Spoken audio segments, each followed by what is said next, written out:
सबसे पहले तो समझने की कोशिश कीजिए कि इक्वेशन ऑफ ट्रैजेक्टरी क्या होता है।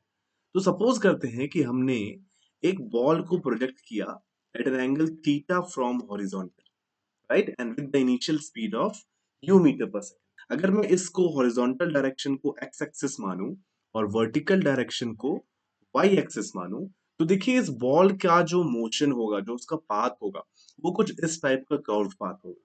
सो इसके पाथ पे किसी भी पॉइंट के जो कोऑर्डिनेट्स होंगे, लेट्स से वो x एंड y है, राइट।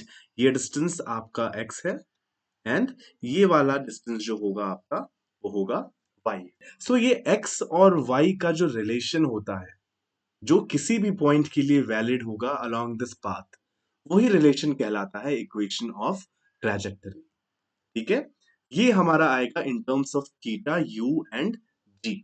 आइए इसको निकालने की कोशिश करते हैं। तो देखिए, अगर हमने बॉल को u वेलोसिटी से at an angle theta project किया, तो इसका जो हॉरिजॉन्टल कंपोनेंट ऑफ वेलोसिटी आएगा वो आएगा u cos theta, right, and vertical component of velocity will be u sin theta. अब देखिए, हमें पता है कि बॉल का हॉरिजॉन्टल डायरेक्शन में एक्सेलरेशन 0 है, right. So we can write कि as acceleration in x is equal to 0, so its velocity will remain constant, है ना।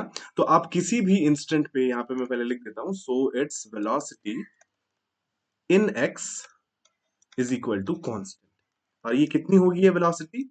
ये होगी इनिशियल वेलोसिटी की equal, which is u cos theta, right. So अगर मैं x कोऑर्डिनेट निकालना चाहूं किसी भी पॉइंट का after a time t, so we can use speed is equal to distance upon time, right. So see speed in x कितनी है? u cos theta, this will remain constant, is equal to distance जो कि मेरा x coordinate हो जाएगा divided by time. So from this we can write that t is equal to x divided by u cos theta, right. So this is our first equation. अब देखिए, मान लेते हैं कि इसका किसी पॉइंट पे y कोऑर्डिनेट y है, तो मैं y डायरेक्शन में जब इसकी इक्वेशन लिखूंगा तो क्या लिखूंगा?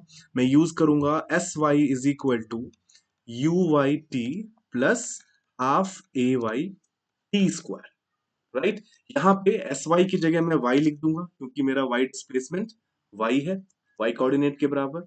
uy कितना है? देखिए u sin थीटा, तो यहाँ पे आ गया मेरा u sin थीटा। एंड देखिए, टाइम की वैल्यू मैं इक्वेशन 1 से सब्स्टिट्यूट कर सकता हूं, which is x divided by u cos theta, right. Now ay is minus g, क्योंकि देखिए यहाँ पे मैं अपवर्ड डायरेक्शन पॉजिटिव ले रहा हूं एंड डाउनवर्ड डायरेक्शन हमारी नेगेटिव है, राइट। सो ay की जगह माइनस g आएगा, so this will become minus half g t square, and t की वैल्यू मैं ऑब्वियसली इक्वेशन 1 से सब्स्टिट्यूट करूंगा। सो देखिए, ये हो जाएगा टी स्क्वायर मतलब x square divided by u square cos square theta, right. इसको थोड़ा सा सिंप्लीफाई कर सकते हैं। देखिए, this you will cancel out this you and sine theta divided by cos theta will become tan theta. So our equation will be x is equal to x tan theta minus half g x square divided by u square cos square theta.